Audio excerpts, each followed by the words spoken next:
Hello ACCP Ambulatory Care PRN members. My name is Joelle Ayoub and I'm a postgraduate Year 2 Ambulatory Care Pharmacy resident at Oregon State University and Oregon Health and Science University College of Pharmacy. I will be speaking about the IMPACT trial, which discusses once daily single inhaler triple therapy versus dual therapy in patients with chronic obstructive pulmonary disease or COPD. These are the disclosures for myself and my mentors for this presentation.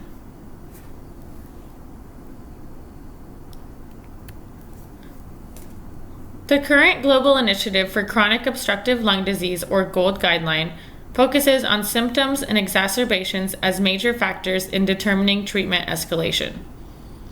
To be diagnosed with COPD, an individual must have a forced expiratory volume in the first second and forced vital capacity ratio of less than 0.7. To assess for airflow limitation, FEV1 % predicted is used to stage patients as GOLD 1 to 4, or mild to very severe. This is a determinant of severity of the disease and mortality, but is not used to guide therapy. The ABCD classification, which is based on symptoms and exacerbations, is what guides treatment selection.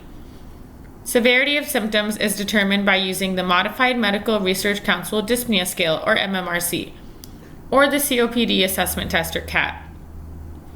The CAT test includes questions on a scale of 0 to 5 to assess severity of COPD symptoms such as cough, mucus in the chest, and shortness of breath. The maximum score on the test is 40, and the GOLD guidelines uses this score to stage patients with scores of at least 10 into groups B or D. Exacerbation history focuses on number of exacerbations per year and whether or not the exacerbations led to hospitalization, which is a marker of severity. The stepwise approach to treatment of COPD is based on the goals of therapy, including relief of symptoms and prevention of exacerbations. COPD management focuses primarily on bronchodilator therapy, with inhaled corticosteroids, or ICS, reserved for patients with more severe disease, groups C and D. I want to focus on Group D patients, where ICS are appropriate to consider when the patient is inadequately controlled with dual bronchodilators. There are times when ICS therapy is used in combination with a long-acting bronchodilator in groups C or D, including when patients are considered to have asthma-COPD overlap.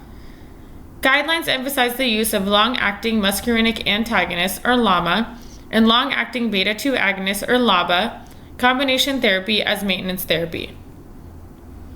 This recommendation is predicated on evidence from the FLAME trial. The LABA-LAMA regimen showed not only non-inferiority, but also on a subsequent superiority analysis, consistent superiority to the LABA-ICS regimen for all outcomes related to exacerbations, lung function, and health status for patients who have had one or more exacerbation per year. An increased risk of pneumonia with ICS therapy was demonstrated in the FLAME trial as well as others. Triple therapy with LAMA-LABA-ICS for individuals in Group D is warranted if persistent symptoms or further exacerbations occur. However, the 2018 GOLD guidelines state that further evidence is needed to assess the efficacy of triple therapy in preventing exacerbations. Pneumonia is a common complication of COPD and is associated with increased morbidity, mortality, and health costs. COPD weakens the respiratory system and reduces the ability of cilia to clear mucus from the lungs, which increases vulnerability to pneumonia. The risk of pneumonia in COPD patients treated with ICS therapy is now well established, and that risk increases with severity of the disease. The TORCH trial established the role of LABA-ICS combination therapy in COPD management, but also demonstrated the relationship between ICS and pneumonia risk. There are several possible mechanisms for this increased risk. One theory is that ICS may achieve high concentrations in the lungs, leading to an immunosuppressive effect that increases susceptibility to pneumonia.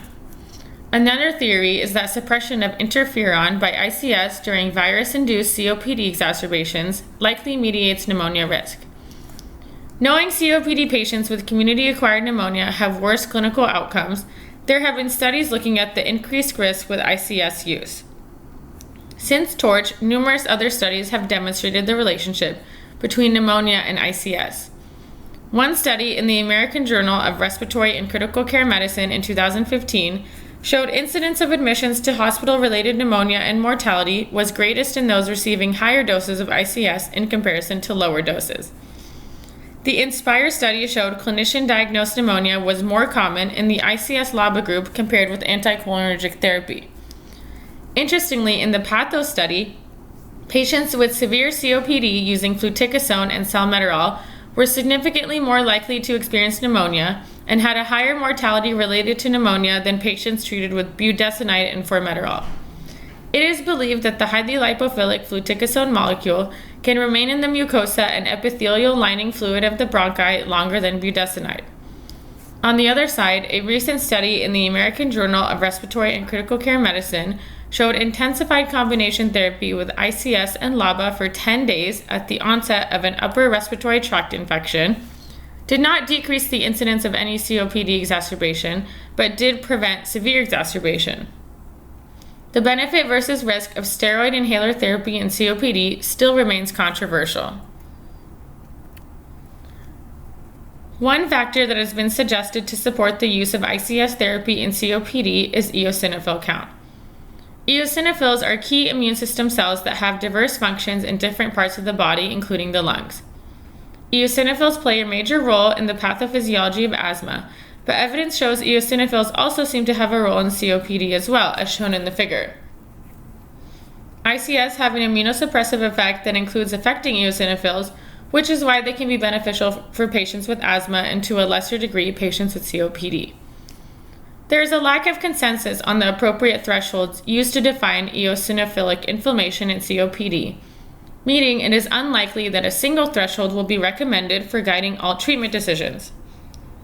Some studies have noted greater eosinophil counts during exacerbations compared with periods of stable disease, while others have reported an association between greater eosinophil counts and an increased risk of exacerbations.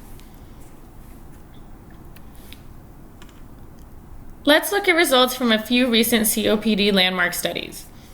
FLAME was a multi-center, randomized, double-blind, double-dummy, parallel group, non-inferiority trial comparing LABA-LAMA and LABA-ICS. 75% of the patients were in GOLD Group D and around 24% were in Group B. LABA-LAMA therapy significantly reduced the annual rate of exacerbations and time to exacerbation. The Trinity study compared the efficacy of LAMA monotherapy, fixed triple therapy with the LAMA-LABA ICS in a single inhaler, and free triple therapy with the LAMA in one inhaler and the LABA ICS in a separate inhaler. Fixed triple therapy was found to be superior to LAMA monotherapy and non-inferior to free triple therapy. The recently published FULFILL study found a benefit of single inhaler triple therapy compared with LABA ICS for lung function, health status, and exacerbation rate at 24 weeks. Now we will begin discussing the IMPACT trial, which was published in the New England Journal of Medicine in May of 2018.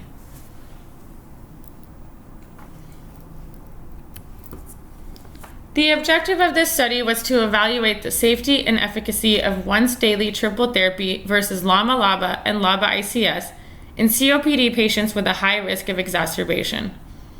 The study was a phase 3, randomized, double-blind, parallel group, multi-center trial conducted in 37 countries from June 2014 through July of 2017.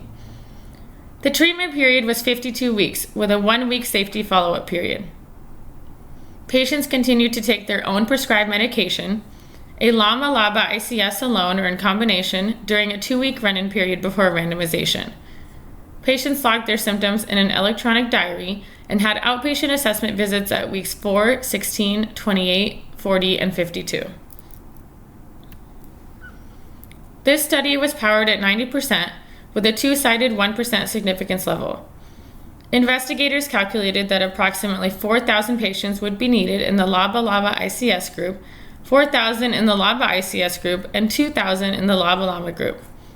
Intention to treat analysis was used.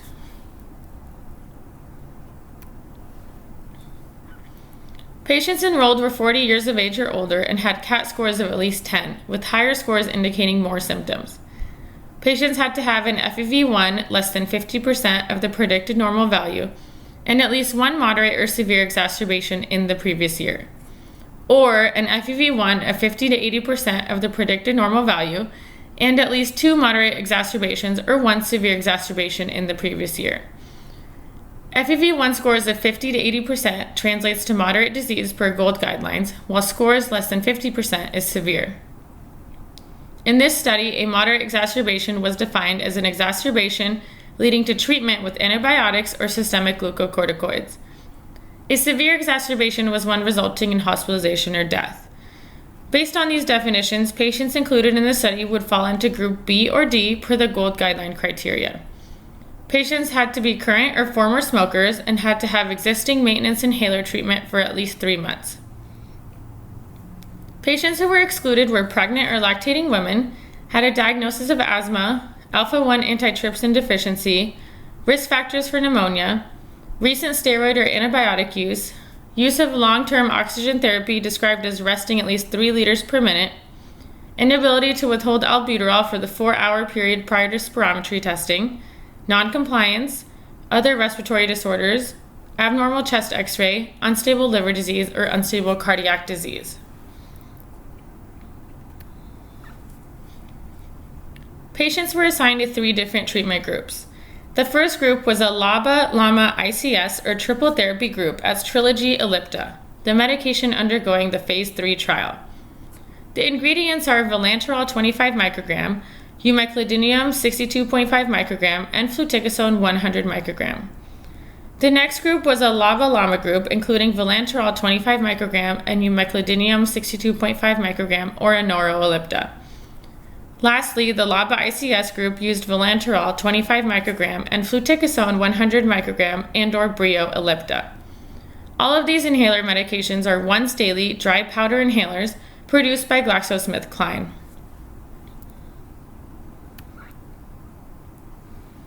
The primary outcome of this trial was the annual rate of moderate or severe exacerbations during treatment. There were many secondary outcomes including change from baseline trough FEV1 at week 52, comparing triple therapy with LABA ICS. Change from baseline St. George's Respiratory Questionnaire, or SGRQ total score at week 52, comparing triple therapy with LABA ICS. The SGRQ scores range from 0 to 100, with lower scores indicating better health-related quality of life. Time to first on-treatment moderate or severe exacerbation comparing triple therapy to both dual therapy groups. Annual rate and time to first on-treatment moderate or severe exacerbation comparing triple therapy with LABA-LAMA in subjects with a blood eosinophil count of at least 150 cells per microliter. And the annual rate of on-treatment severe exacerbations comparing triple therapy with both dual therapy groups. The average age of the patients in the study was 65 years of age. 66% of the patients were male, 78% of the patients were white, and 65% of the patients were former smokers. The baseline characteristics were similar between groups. Around 77% of the patients had at least 2 moderate or at least 1 severe exacerbation in the last year, which qualifies patients to be in Group D GOLD staging. However, it appears that at least 23% of the patients had less than 2 moderate or 0 severe exacerbations in the previous year. Less than 2 moderate would not qualify patients to be in Group D, meaning these patients would be in Group B, assuming a CAT score of 10 or greater.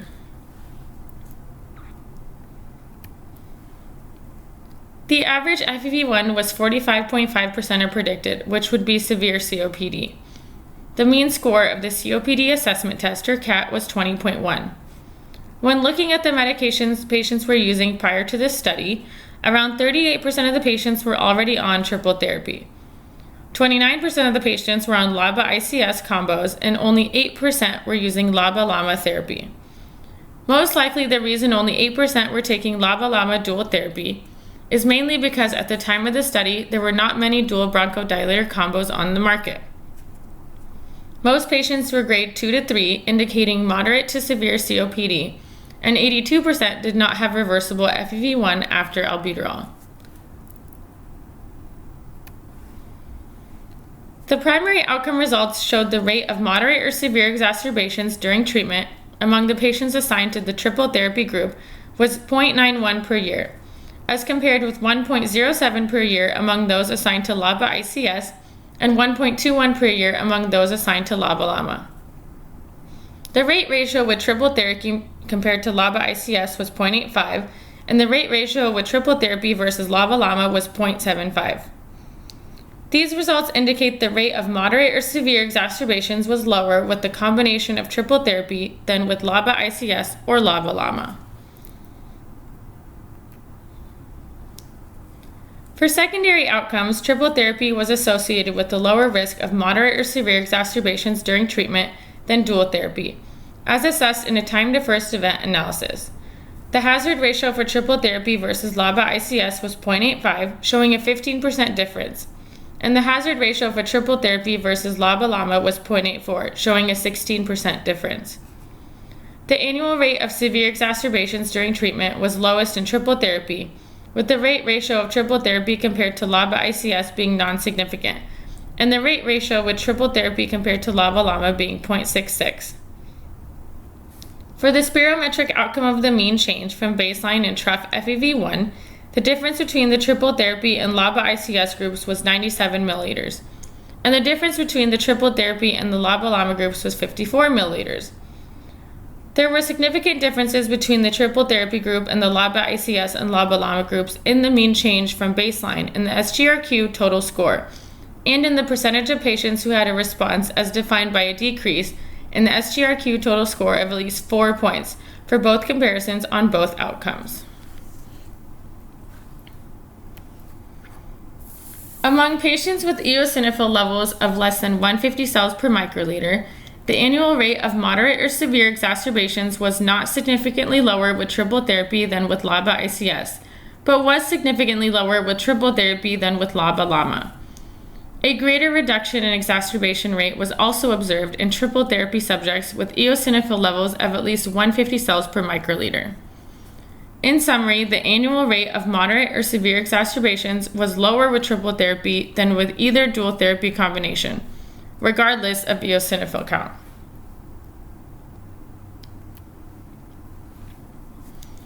Overall, the adverse event profile of triple therapy was similar to that of the dual therapy comparators, and there were no new safety findings associated with the use of an ICS, a LAMA, or a LABA in combination. Most common safety reports were cardiovascular events. Interesting safety results were seen in the on-treatment cause of death. Death associated with COPD occurred in 18 patients in the triple therapy group and 14 and 15 in the dual therapy groups. This corresponds to a statistically significant 28.6% reduction in the risk of time to all-cause mortality for triple therapy versus LABA-LAMA with a hazard ratio of 0.71. There was a non-statistically significant reduction in risk of all-cause mortality in LABA-ICS versus LABA-LAMA, and no reduction seen in triple therapy versus LABA-ICS. There was a higher incidence of pneumonia in each of the ICS groups than in the LABA-LAMA group. Similarly, the risk of clinician-diagnosed pneumonia was significantly higher with triple therapy than with LABA-LAMA, as assessed in a time to first event analysis with a hazard ratio of 1.53. There was no significant difference in the risk of pneumonia between triple therapy and LABA-ICS. The authors concluded that once daily triple therapy resulted in a lower rate of moderate or severe exacerbations, better lung function, and better health-related quality of life compared to either dual therapy combination. The strengths of the IMPACT trial include the comparison of triple therapy with dual therapies using the same molecules in the same delivery device. Another strength was the large number of patients enrolled and the appropriate length of 1 year to measure exacerbation rate. Another strength is the assignment of a diagnosis of pneumonia, and the labeling of an event as an exacerbation were determined according to the clinical judgment of the investigator. The protocol required that all patients with suspected pneumonia or moderate or severe exacerbation have a chest radiograph obtained to help confirm the presence of a new infiltrate, and better capture and understand these adverse events. When a diagnosis of pneumonia was made, the clinician also considered increased cough, sputum purulence, dyspnea, and signs on physical examination or lab testing. There were a few limitations to this study in relation to the baseline characteristics. Firstly, the study was done primarily in white males. Although COPD has historically been considered a disease of white males, the prevalence of COPD in women has increased, as has hospitalization for COPD, and the number of women dying of COPD in the United States now surpasses men. Women may be at a greater risk of smoking-induced lung function impairment for the same level of tobacco exposure as men. Similarly, although African Americans have a lower prevalence of COPD in the United States, several reports have demonstrated that these patients develop COPD with less cumulative smoking and at younger ages. Next, around 23% of the patients in this study did not meet criteria to be classified as Group D patients, based on their exacerbation history according to the GOLD guideline. Thus, it would not be recommended to initiate an ICS based on the treatment algorithm. Next, because the baseline LABA/LAMA use was only 8%, numerous subjects in that treatment arm might have been treated with ICS at baseline, which was stopped at randomization. The Wisdom study found that discontinuing ICS resulted in decline in FEV1, but not an increase in exacerbation. With that said, the biggest implication of de-escalating therapy off an ICS for patients randomized to dual bronchodilators is the potential overestimation of the differences reported between triple therapy and the dual bronchodilator. The dual bronchodilator group might have been experiencing a decline in FEV1 due to stopping the ICS, and this may have been reflected as increased exacerbations. Finally, the investigators state that no corrections were made for multiple comparisons when evaluating secondary outcomes. This can lead to false positive results or overestimation of treatment effects for secondary outcomes. The authors state that the conflicting findings between LABA-ICS and LABA-LAMA in this trial compared to FLAME is probably due to the differences in study design and patient population of the two trials. This study was used for approval of Trilogy, a triple therapy product now on the market. The results indicate that triple combination therapy exhibits benefit in terms of an important outcome, which is reducing exacerbations compared to dual therapy combinations. This study also supports previous evidence that ICS causes an increased risk of pneumonia. The availability of triple therapy in a single inhaler has obvious advantages for convenience and adherence and represents an important choice of therapy when appropriately used. Bronchodilator therapy remains the primary focus of therapy for COPD. The problems mentioned with the baseline treatment for the subjects in this study limit the interpretation of results regarding comparisons of dual bronchodilator compared to the addition of an ICS. Clinicians should continue to rely on the updated GOLD 2018 guidelines.